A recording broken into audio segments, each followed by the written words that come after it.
Bonjour chers parents, bonjour chers enfants. Aujourd'hui nous sommes le vendredi 18 septembre.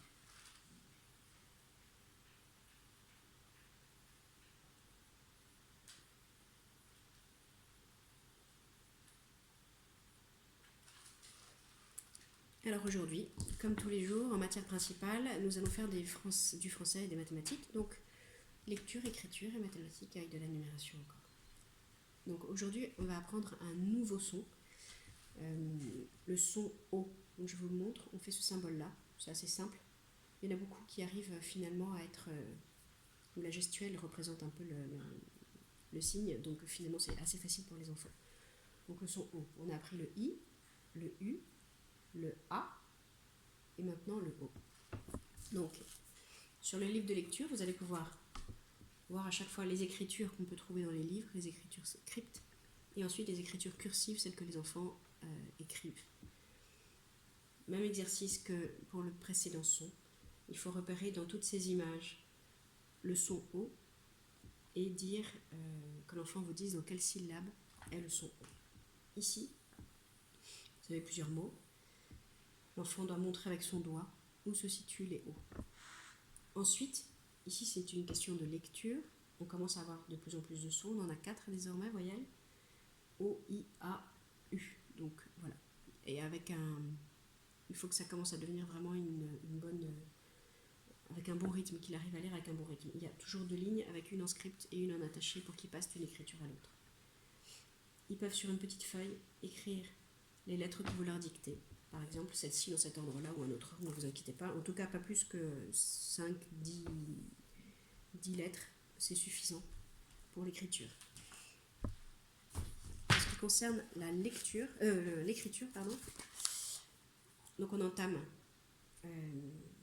cette page sur le haut en écriture, page 8, toujours avec l'exercice numéro 1 où l'enfant va écrire avec son doigt, repasser dessus, pour essayer de bien appréhender le geste. On peut le faire aussi pour ceux qui ont plus de mal, vraiment en grand dans l'espace.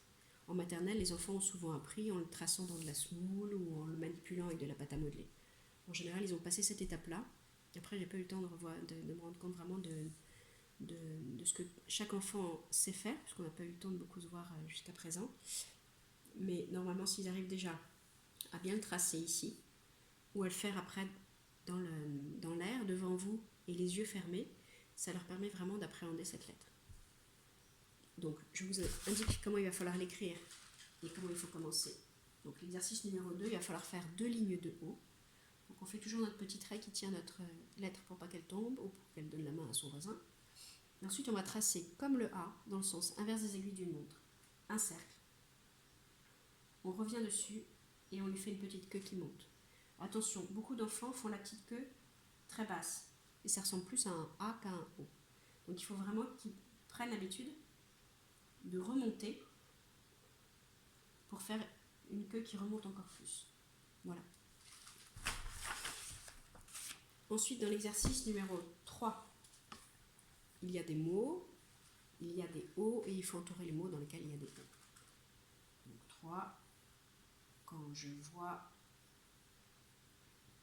un O, eh bien je l'entoure dans le mot. Par exemple, on va prendre le premier mot. Carotte, il y a bien un O ici. Alors, j'entoure le mot. Voilà. L'exercice 4, c'est quand j'entends le O. Ici, vous avez une cloche, une horloge, un bonhomme, un lézard, un os et... Alors, il faut qu'on se mette d'accord, on va dire que c'est une vache. Pas un taureau, mais une vache.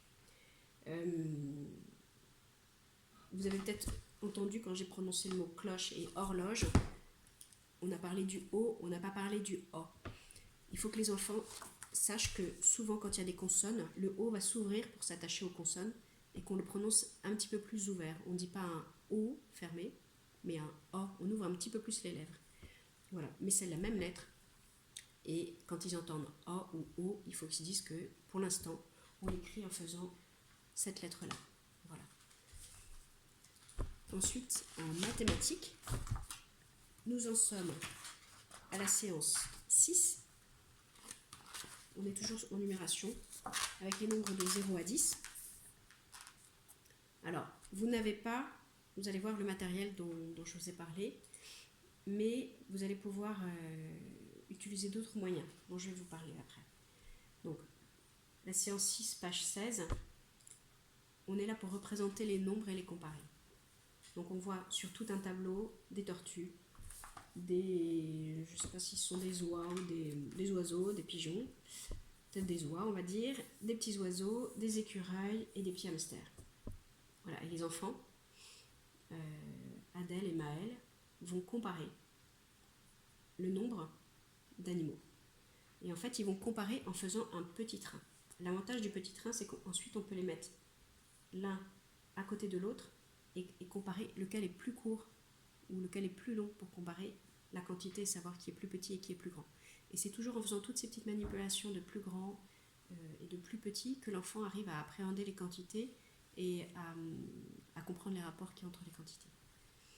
Alors vous n'avez pas forcément de cube à la maison, ou vous vous amusez à en fabriquer, mais ça peut être un peu long, ou vous allez utiliser des billes, essayez de les caler entre deux dans une petite rigole, dans un petit plat, dans quelque chose, pour qu'elles soient les unes à la suite des autres, et ça va vous représenter votre quantité.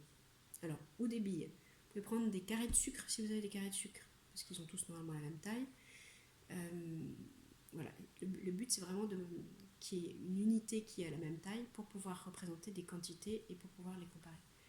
Donc, vous pouvez utiliser d'autres choses. C'est plus difficile avec des lentilles, pour le coup. On utilisera les lentilles plutôt pour comparer après. Vous pouvez utiliser des allumettes en les mettant bout à bout les unes après les autres. Donc ici, exercice numéro 1. Il faut compter le nombre d'oiseaux sur cette page-ci et l'inscrire dans le petit carré. Et ensuite, il faut représenter avec un petit train de cubes, de billes, d'allumettes, de ce que vous avez sous la main. Ici, il faut comparer dans l'exercice numéro 2 et toujours en faisant ces petits trains de billes ou d'allumettes ou de cubes si vous en avez pour pouvoir comparer et visualiser une quantité différente, parce que ici ils sont, voilà, on peut penser que les tortues sont plus importantes finalement que les oiseaux, parce que les oiseaux sont plus compacts et plus serrés que les tortues qui ont l'air plus étalées, qui sont plus grandes.